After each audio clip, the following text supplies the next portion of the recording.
Hi, I'm Bob Mover, and I'd like to welcome you to our podcast on the real side.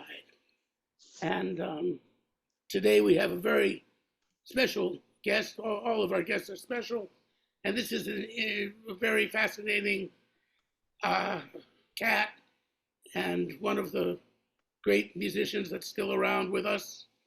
And this will be Hal's second podcast with us on this because he just always has so many interesting things to say that I said, well, I really think that some of the things that you've been talking about lately, I peruse Facebook a couple of times a week, and Hal has been posting lately, which he didn't used to do as much. And some of the things you've recently posted were, things I'd always wanted to ask Hal about, and I realized I didn't really ask him that before.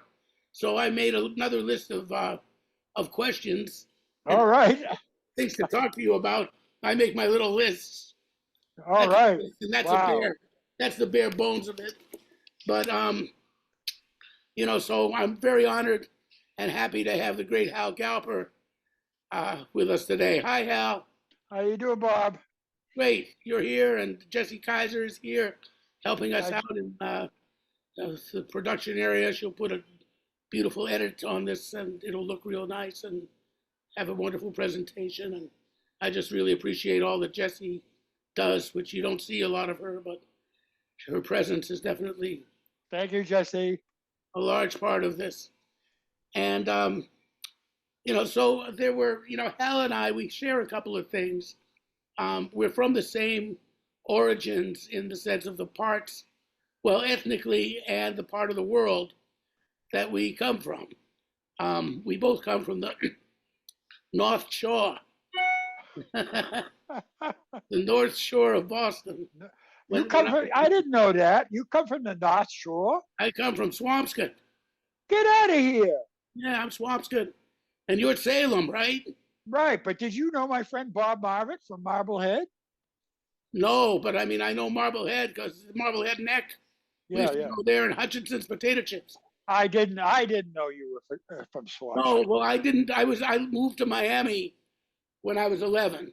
Yeah. And so we that was a whole different thing. We also became from middle class to poor, and that was an interesting change of life. And of course, I wasn't, I didn't start playing the horn until I was 13.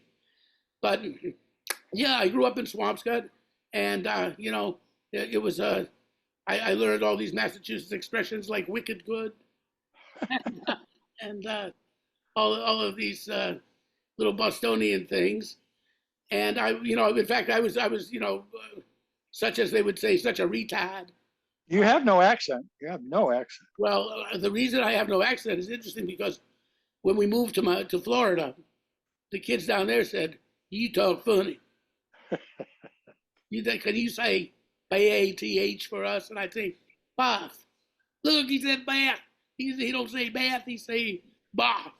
Yeah, when I get up into that area, it starts to come out real strong. I can't help it, Well, you kept your accent, and Chick Corea always kept his accent too. He had real strong Chelsea, Boston accent, and some cats do. Charlie Mariano too, always talked as a Bostonian, but I had to disguise it, and so that was the reason I think I changed it. Yeah. And but I did. I used to think that I would take my bicycle, and I would either put one foot in Lynn and one foot in Swampscott, Marblehead, one foot in Swampscott, or one foot in Salem and one foot in Swampscott, thinking it was fantastic how I could be two places at once. Yeah. This is what an idiot I was. But anyway, I was. Listen, you had a lot of company at that age, believe me. Yeah, but I did come from that area. And, also, there weren't a lot of Jews in that area, too. No. There were, I think, so it was an unusual situation to be a minority in that sense, too. Like your family, were they, my family was definitely, I had an Orthodox side on my father's side. My grandparents and stuff were sort of very more devout. But the rest of us were conservative, bordering on Reform, bordering on agnostic. But how was your family? Like, what was the religious? Well, my father was old country, and my mother was born here, born in Natick. You know. Born in Natick, yeah, the Yeah, yeah, fishing village. yeah. And your So father, what old country? yeah, yeah, and he didn't really understand what I was trying to do. He said, "Well, I want to talk to the guy that said you could play." I said, well, his name is Herb Pomeroy, you know, and I'm sure he would want to talk to you. He would, they really were, you know, they didn't want me to pay any dues, you know what I mean? What did your So, father do? What was his? he had a meat market, a general store, and then he went into the selling wholesale meats and stuff. And I used to work in the store. Were they kosher meats or? No, just regular. Yeah, yeah. Well, he had a motto on his truck. It's a Galper's Market. It's a treat to eat our meat. Treat to eat our meat. Yeah. And I tried to get him to change it, but he didn't get the nuance, you know, from the old, being from the old country. You know? Right, it was hard to explain. And so, when did you start to? You know, we kind of went through this before, but it's always interesting. When was there was a piano in your house, and how did you come about to first of all discover the piano, and then you know, discover that you were a good musician? Well, I never discovered. I would still have yet to discover whether I'm a good musician. I I don't feel that way. Anyway, well, my brother, my older brother, he's my brother who was older than me, brought home. He stole a record. He was working as a in a hotel in Western Massachusetts during the summer, and he brought back a George Shearing album. As a matter of fact, you know, Lillian has a record store Lillian now. Hell's White. Yeah, she has a record store, and she found the album Oh, that of George Shearing with Chuck Wayne, Marjorie Hyams, Joe Benjamin on bass. I forget who the drummer was. And there was a song on there he played called "Changing with the Times." And I'm going to tell a story about that because many years later, when we were on tour with Phil in Japan, he was on tour with his duo, and I told him about that his record was the record that got me into playing jazz, and about the tune, you know. ah, So I said, could you show me how that went, you know? He says, well, give me, that was a long time ago. He says, give me a chance to, you know, to think about it. A couple of days later, I get a message, you know, we're in another city. George wants to see you on stage, you know. I said, oh, no kidding. So I went over there, I stopped at I saw Joe Goodwin, and I grabbed her cassette player, and he had it for me. And when I was playing it, I thought it was, I didn't know anything about anything, okay? When I was playing it though, I thought it was in E flat, all right? And when he started in E.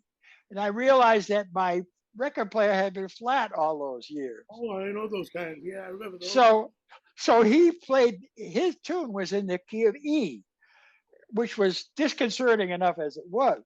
And this was his composition. Oh yes, and it had changing times 5/4, 3/4, Ah, 4/4. That's why I was changing with the time. I got you. And he played it for me, and played two beautiful, unbelievable choruses on it, and before that he showed me every voicing to every note in the song, and then he played those two choruses and turned around and he said, anything else? I was just so stunned. I have it on tape. I'm going to do a story about that too. I have him on tape showing me changing with the times. Oh, that's a great story. Yeah, yeah. Anyway, so that album got me. I got a lot of those loops in my life, and a lot of it, you know, of being in contact with like Alvin early on, and then later, you know, different people early, and then showing up later on.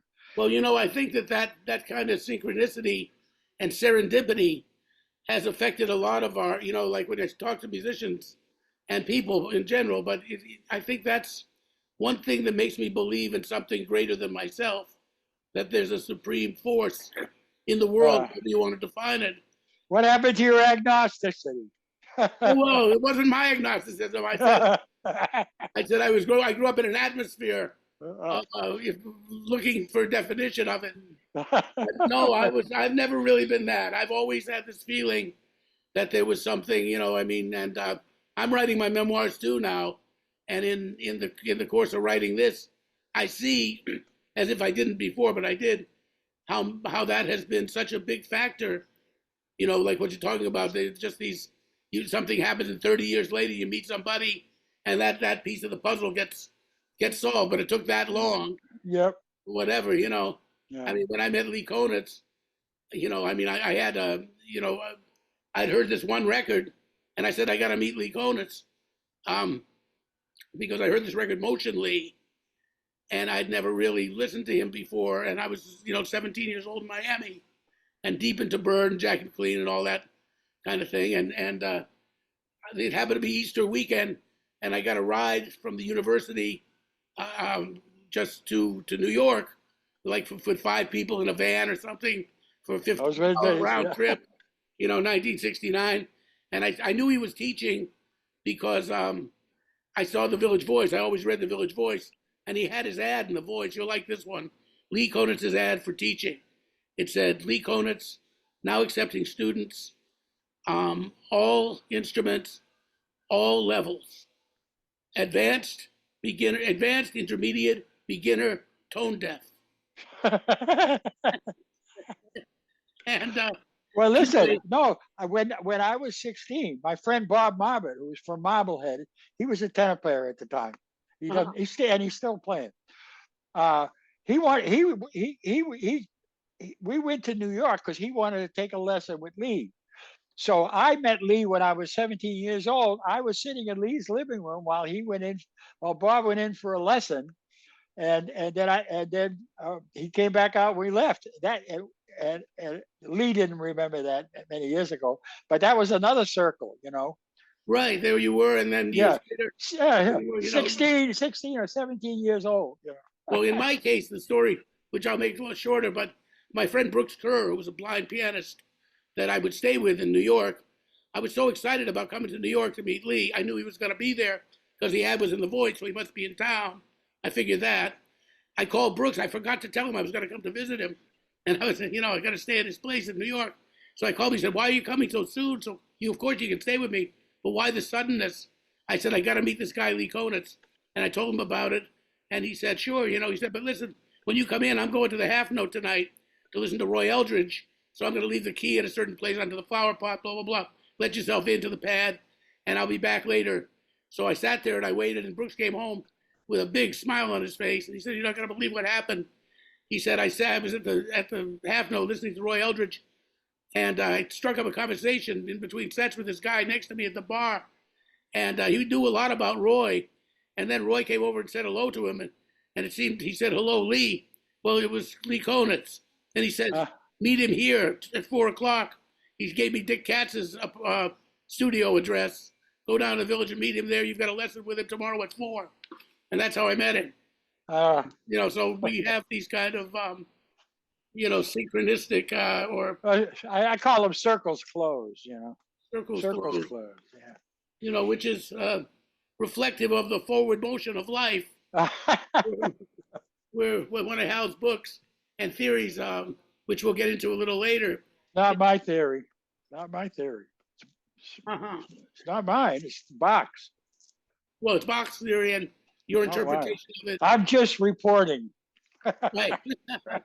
Well, you're a good reporter. And so, you were in the Boston, there were a few things I wanted to ask you about that we didn't really get to last time. One thing was there's a certain Boston music scene that was going on that was, there were different cities had their different scenes, like Detroit and Chicago, of course, Philadelphia. And there was a definite part of Boston was thriving musically right when you were coming up, right? So you had, but let's get into who you studied with. So you started to play the piano. Let's be chronological here for a minute. And you took piano lessons. Did your parents give you lessons? How did you? They started me on classical playing, and And I won a couple of concerts, when I was young, 7 or 8 years old. Uh, I don't know where those medals are. They're around somewhere. Um, and then I told my mom I wanted to study, popular music. And so she got a popular music. Showed up at the house with a check jacket and tobacco stained fingers, sport jacket. No, my mom did not like him at all. But he wrote out "Lucky Old Son" Oh, on a paper with no staff lines, all in the air. you mean he drew the staff lines on a regular sheet of paper? No, no, no. There'd be if the note went up, the note was a little higher on a plain piece of paper, so it showed the shape of it. Oh, that's fascinating. Yeah, because I couldn't read the notes, and if he put notes down, I would have been able to read it. So that was the only thing I got out of that. And then one day I managed to, there was a lot going on in Lynn, um, and I'm reading a bit more about that now because I'm reading the biography of Dick Twatzik. Oh, Uh, yes, I was gonna. He was on my list of things. Great, it's amazing, amazing. So so I got to meet Paul Fontaine and Jimmy Mosher, who were the cats. And that was right after the next question. That's funny. Yeah. So I had them come by my house and we jammed. I had all the curtains down and it was dark in there. And we jammed it. And they knocked me out. They killed me. I mean, I couldn't believe these guys could play that stuff. So like 30 years later, How old were you at the time? Let's get. I'm talking about 17 or 16, all that period. I'm a teenager, right? Right, and they were about 22, 23. They were about 5 years Oh old. yeah, they were a generation ahead of me. Yeah. So many years later, decades later, Jimmy and I became great friends. We did too. Yeah. And I brought the incident up to him. I said, "You remember that time you guys came over my house and played? It sounded so great." He said, "Oh hell, all we had done is memorized a few bird solos and we played them on everything." Well, So I met them guys, and I think I started in '57, and by '62 I had every gig in town. Yeah. right. Well, I mean, you had I played. studied with Madame Sherlock for 3 years, You did every study week. with her. I was going to ask you about that. Oh yeah, yeah. What was that like? I mean, she was a very mystical person. I'm told. I I get didn't. the feeling of almost I, seance. I, no, that was later. I didn't get any of that. I didn't get any of that. She got into that much later than when I Oh, was there. Yeah, but she was a taskmaster. I had a hard time. I had to really be patient because I knew what she had was exactly the right thing to solve my technical problems. Hands were freezing up, getting tight. And I was with her 3 years. I had to stop gigging, and I practiced 6 hours a day, 6 days a week for 3 years with her. And then another couple of 3 years with coming back for tune-ups and stuff like that, just to make sure I was continuing to use her technique right. It was a godsend. now, She, had Twardzik studied with her? yes. They had a relationship, right? I mean, that was. Oh yeah. Also, because he played with Serge, also. Right. Actually, I wrote a tune called Twardzik, which I used some of his polyrhythms. That kind of, his. Yeah. I mean, he was so advanced. This is a pianist named, we'll tell people who he was, named Richard Twardzik, known as Dick Twardzik, who died at the age of 24. 25. 25. He was with Chet Baker in Paris, and he died of a drug overdose. But he was one of the most. They say when Charlie Parker would come to Boston, he would seek him out, even when he was a teenager. I just got as well. I just got a CD that someone found, a full, almost 5-tune album of him playing at somebody's house. It's amazing. He's doing all standards. It's amazing. It's amazing. I remember April. It's just take the top of your head. I would have never. What's interesting is he reminds me of Jackie Byard, Yeah, he because does. he mixes everything up, which is my thing too. He mixes he's always mixing stuff up. Well, Jackie told me that they knew each other pretty well. Oh, really? Yeah, because I hung out a lot with Jackie, and I discovered Twardzik right around that time that I was hanging with Jackie, and I asked him if he had known him, and he said that he didn't elaborate, but he said they had shared music together, Yeah, yeah, yeah. and so yeah, you can hear the way he goes from one thing to the other. Plus the great classical technique, the way he plays "Best You Is My Woman" now, and that Yeah. kind of stuff. I mean, just his. And he had the real he had authentic. His swing beat was so authentic. It was amazing. His swing beat, Yeah, bouncy, and you know uh, that's to me that's the true test of a bebopper. That beat. yeah, it is. It's swing me, especially when applied to eighth notes. Right. That Yeah. kind of thing. And in fact, his version, I played it for Sonny Rollins. I played his version of just one of those things, and he really enjoyed that. And I said that sounds sometimes he sounds like Bud Powell in a dream. That's very good. He sort of sounds like that. That's very good. No, thanks. Yeah, but so I got to read that book. You got to tell me later. I believe somebody told me about that book too, so I got to find it and read it myself. Yeah. So I know you play with everybody. That's what I was thinking about. The Boston area, for example, the cats that were around. I was going to just run through some of these. We already got to right at the top of my list with Jimmy Mosier and Paul Fontaine. I studied with Jimmy. I used to go to the music store in Lynn when I would spend time when I was a teenager at my grandparents' house, and they lived on Walcott Road in Lynn. And so I would go, and I had a summer of studying with Jimmy, and he taught me easy living.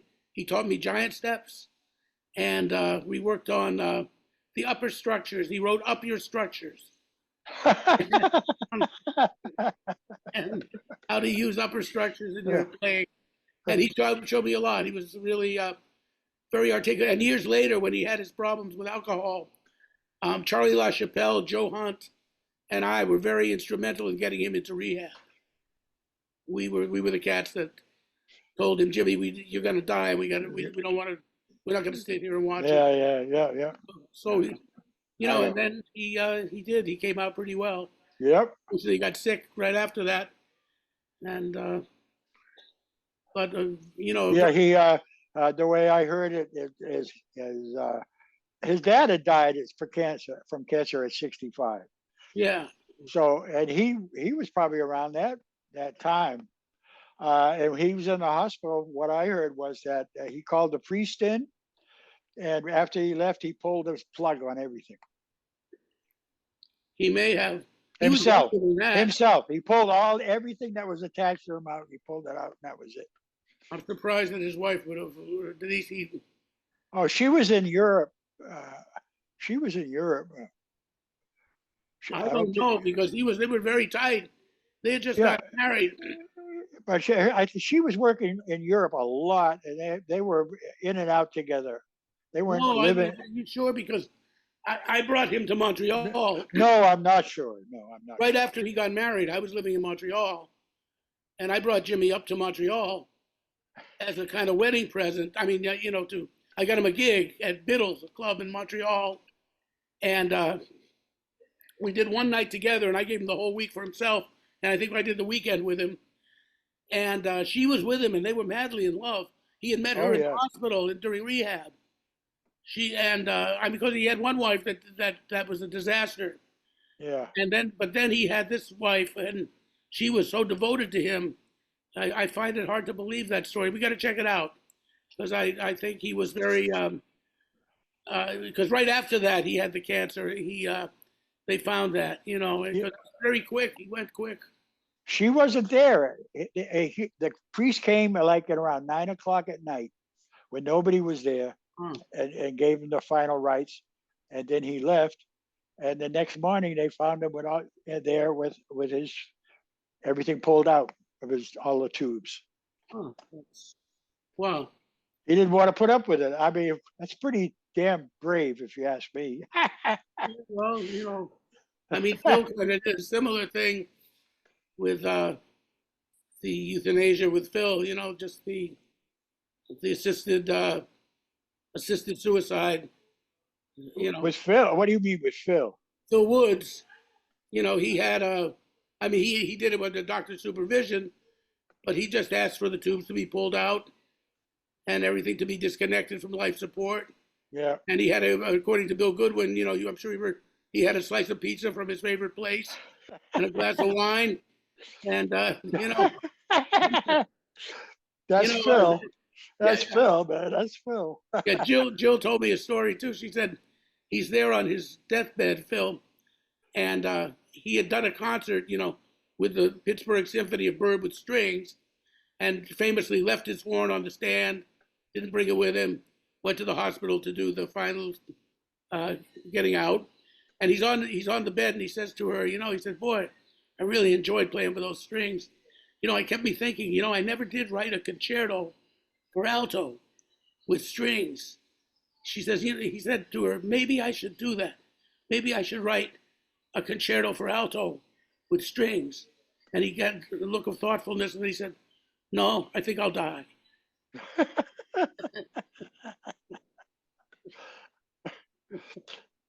When we were on the West Coast, and Phil called up Stan Getz because Stan was sick and dying. Phil says, "I think I'm going to write something for you, man. What would you like me to write?" Stan says, "Something celestial." Something celestial. uh, That's great. Yeah, those guys they were great one-liners. there really were. In fact, Yeah. when you were mentioning George Shearing, Michael Moore, the bass player.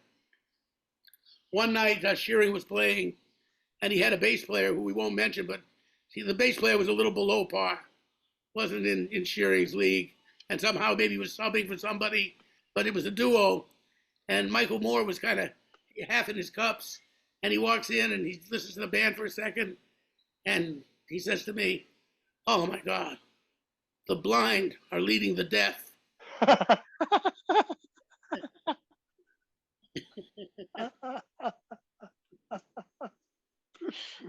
Yeah, there's some great classic ones.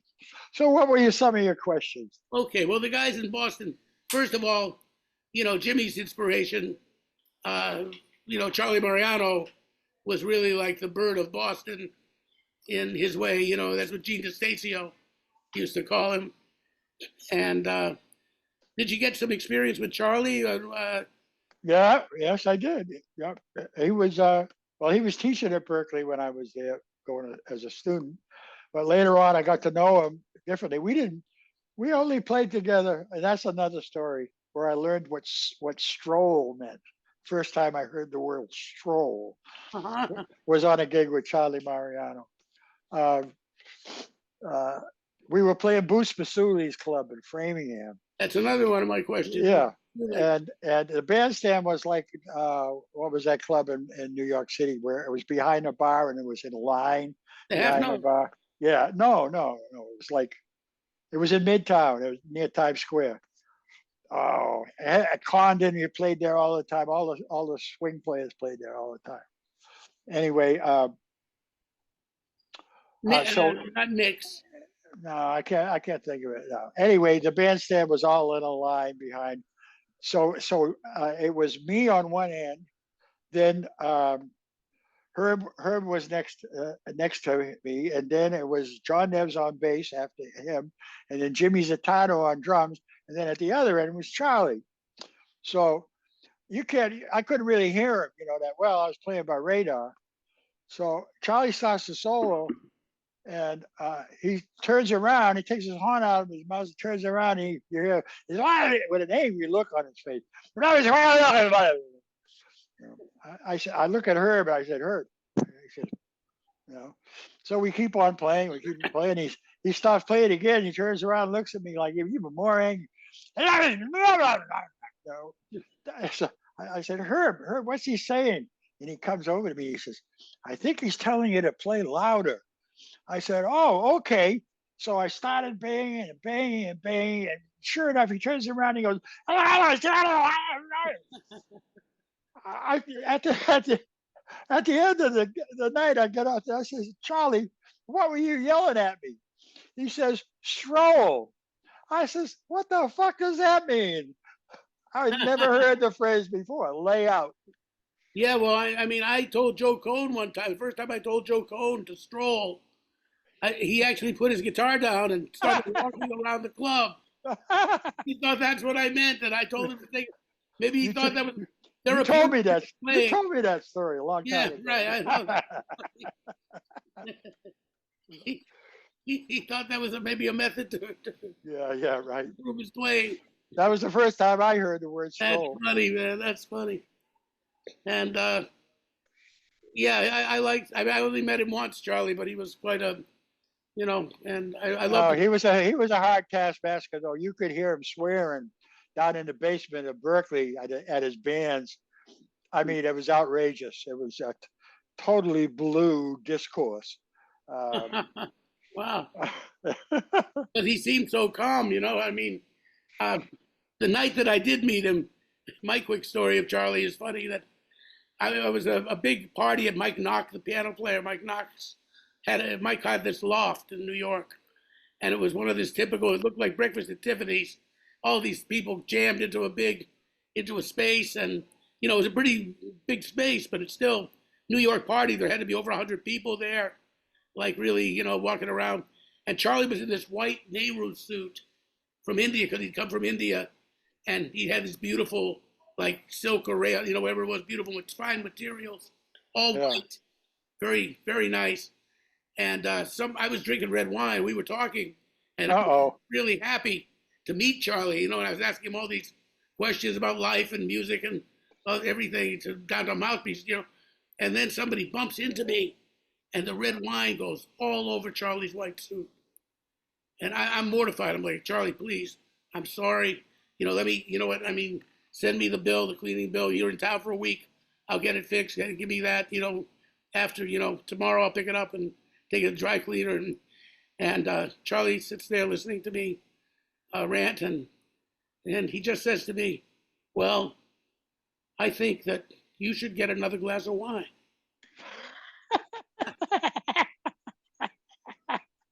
My kind of guy. My kind of guy, and I loved him then, Yeah. But that was, then Ray Santisi, did you, Muzzy, you must have. Oh, yeah. Oh, sure. My first 2 piano lessons with him. And he told me, forget it, kid, you'll never play. That's so much. 10 years later, I had his job at the stables. Every night I had his job. I Monday nights with Gene DeStacio's band, Tuesdays and Thursdays with Herb's big band, Wednesdays and the weekends with the Vardy Haratunian quintet with Herb and Vardy, And Vardy ended up owning the Jazz Workshop, right? Yeah. So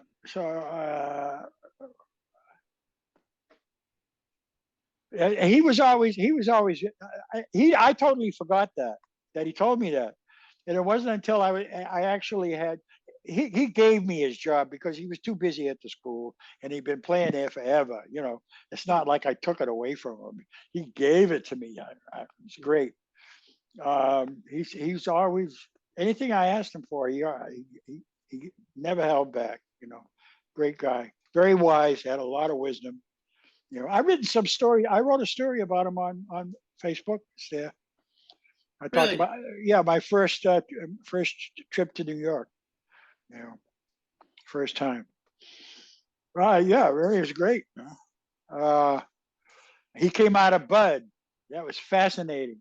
And he had little hands. And he was the first piano player I heard play block chords in the middle of a solo. Uh-huh. Usually they're reserved for, to build up the end of a solo, right? But he would introduce the chords in the middle of a solo. I thought you weren't allowed to do that. Uh-huh. Yeah. And I thought that was great. That lesson you can hear that lesson in me all the time. I never forgot that. and Boots Masuli, he was another great alto player from that. Like Charlie and he were the same age, or because they I still no, Boots was older. Boots Boots was was older. older, Yeah, yeah. and he was a bird influenced alto player, and Yeah, played for incredible. Yeah, yeah, these guys were not recorded enough. I mean, Charlie got recorded quite a bit, yeah. but Boots you don't hear very much of. And No, what I've heard sounds wonderful, and a lot of those cats you didn't. Jimmy did make a few records. Finally, Chick Corea, I think Chick produced a couple things for him toward the end of his life. yeah. I was trying to get. I wanted to. I didn't like any of his records. I didn't. I don't think they did it. He had the right people and the right material. But I told him, let me, let me do one with you. And we I were wish going to you do had. one, and then he died. Yeah, I wish you had. I heard it with Jim. He and Mick Goodrick had a nice band together, and that was an interesting thing because Mick pushed him in interesting directions, much in a way you might have. I thought, Yeah, yeah. you know. Well, I heard them in there was a drummer, Andy Boland, that had a quintet with Jimmy in it, and Paul, John Neves on bass, and Bob Dogan on piano, Oh, who was my idol at the time, and influenced my swing beat a lot because I followed him around like a little puppy dog. now that's an influence that's very interesting because that's another cat. We all have these influences that, yeah, everybody knows about Bud and everybody knows, of course, the Yeah, yeah, yeah. bird influences. But now Bob Dogan was a piano player, ended up in Chicago, Right, right? And can you right. tell us a little bit about background, like who was Bob Dogan and what drew Well, him we were he was older than me. He was a great guy, and he would play with anybody. He didn't have he wasn't fussy. He was the greatest guy you could ever meet. And like I said, wherever I fall, he used to reduce me to tears just to hear this guy play. And he was the only piano player I heard who came out of Horace, Ah, which was really interesting. So then he got a gig. Oh, he got drafted. He got drafted, and it ruined him. was that the They Vietnam period he got drafted, or was it Korea? Uh, probably 60s, so Vietnam, yeah. Vietnam. And but he wasn't serving. He was running. They had him on a typewriter. It was the worst thing you could do with a piano player. Then he came back to Chicago, and Really? and then I had and we never lost touch. He was always calling me and calling each other. So I went to Chicago. I was touring with my trio, and Bobby was playing in a club. I noticed, and we had a day off on that day. Bobby was playing, and I hadn't seen him, and he had come to New York, and he was one of those guys like Charlie LaChapelle, who just New York was not good for him. You know what I mean? He couldn't Yeah, handle. very Yeah, wrong. we kicked him out of town. We don't want you here. So uh, I went to hear him play. I hadn't heard him in years, and it wasn't the Bob that I remember. You know. Then he asked me to sit in. I burned him off the stage, man. I Wow. put, and that was really, I couldn't help myself, but I kicked his ass, and I didn't mean to. I just was on that level at that time in my career that even if I didn't try, that was a very uncomfortable feeling to be kicking the ass of your idol. Yeah. And he never said he was he didn't that kind of thinking didn't even come to Bobby. He just say, "Oh, Hal, you sound beautiful, blah blah, give me a big hug and everything like that." But I'm in this position. I said, "What did I do, man? This is one of my best friends, and I just outplayed him. And it This was didn't. New York, huh? Huh? This is New York. Or this What? Chicago or New York? Where's Chicago. Chicago? That's his hometown. Yeah. Yeah, yeah. He had a Sunday afternoon gig or something, and we had that day off, and I went and hung out. That was oh man, he was great about it. I was the one that was feeling funny. Did But he also sing, or he huh? Did he sing as well, or do? Oh yeah, we finally got him in. Everybody's trying to get him to sing, do a vocal album, Right. and Yeah. and he finally did it. I got it. It's fabulous. It's just fabulous. Oh, I got He's, to hear it. I'd love to hear that. oh man, I'll see if I can send it to you. Because I never heard him, and I don't think the world ever heard this guy really. You know, he never really. And the thing is, he actually ended up because we weren't on a contact on a daily basis, but he came up with a thing of his own. You know, you could hear it in the way he arranged it and the tunes and all that stuff uh, on his instrumental stuff. You know what I mean? Uh-huh. He had a thing of his own. He came up with a with a with a sound. You know, it was different. Um, I always the army did him in. I always felt bad about that. You know, but Bob, I mean, we were in 905. We're all living in 905. You heard about 905, right? On Hemingway Street, was it? No, it was on Boylston Street, right behind the school. Right. Oh, that's what I thought. It wasn't Hemingway. It was that was Yeah, like everybody, all these great players lived in that. yeah. It was SRO, you know, a single room occupancy. You know, it's full of. I was rooming with Gordon Brisker and all these I cats. studied with Gordon Brisker in Ohio, Yeah, in Cincinnati. We lived there for 6 months, and he was my. You knew Gordon. yeah. He was my roommate. He was my first roommate. Oh, that's funny. And Yeah. then I was in school with Eddie Morgan, all these guys from Cincinnati. And I also, Bobby, it's just weird. I lived out there for almost 6 months myself. And I played with Dee Felice's band at a place called Mother's up on the hill. You remember all that? Oh, you know what? I used to hear rehearsals. And the Rainbow Room. I would hear rehearsals of Dee Felice's band, and that's when I first heard Jimmy Madison and Michael Moore. Yeah. They were the bass player and drummer. Yeah. With that, and my dad would, my dad is a trumpet player, and I had a band around Boston, and all these guys, Vardy, and all these people worked in my dad's big bands too. In fact, he was Jimmy Mover, and he and Jimmy Mosher would get confused. People would call him, and they'd say, "Where's your saxophone?" He'd say, "No, I'm Jimmy Mover, the trumpet player." Same thing would happen to Jimmy Mosher, Jimmy's father. They'd say, "Well, you're a trumpet player." He'd say, "No, you mean Jimmy Mover," and they had these confusion. But anyway, I went to hear Dee Felice's band. I was only 15 and had just left Phil Woods' camp. So I didn't play yet. I mean, I played, but I didn't play at any level that anybody would. Wasn't ready to be heard. But I went to hear those things. And there was a guy named Ed Moss there, a piano player, and Jimmy McGarry, a tenor player. Yes, alto. Alto. Well, I heard him on tenor, and he sounded the closest thing to Stan Getz I've ever. Oh, he was alto, great player.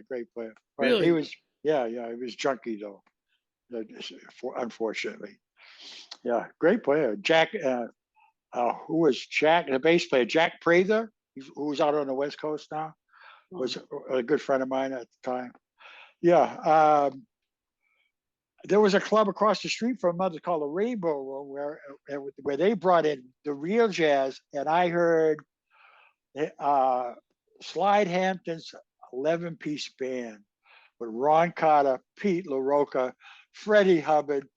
Should I keep going? Whoa. You understand? All the top New York cats and Sly's arrangements right across the street. That was amazing. I'll never forget that.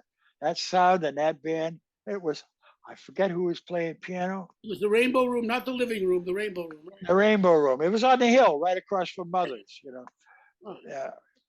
So it's funny that we followed each other around here. Yeah, it is. Now, also, now you mentioned two great bass players from Boston too. I'd like to talk a little bit about these guys because, again, we're talking about the Bob Dogans and the people that Jimmy Mosher. A lot of people that probably should have, had they gotten recognition, had Downbeat written about them, the world of jazz would be a little bit different. Yeah. And we both share that experience of having known these tremendous icons who were iconic to us and to, but not to the world because of various things that I'm not qualified to talk about. Or I might be, but I don't want to. But anyway. Yeah. So, but let's talk. John Neves, I guess the closest he got to being, quote, known would be he's the bass player on Stan Getz's record called Focus. which I hadn't even known that. But I didn't know that either. yeah, with Roy Haynes, he's the bass player on that record. And then a record recently came out of Gets at the Gate with Steve Kuhn and Roy Haynes and Neves. Oh, no kidding. Yeah, and so you get to really hear. A whole Boston rhythm section.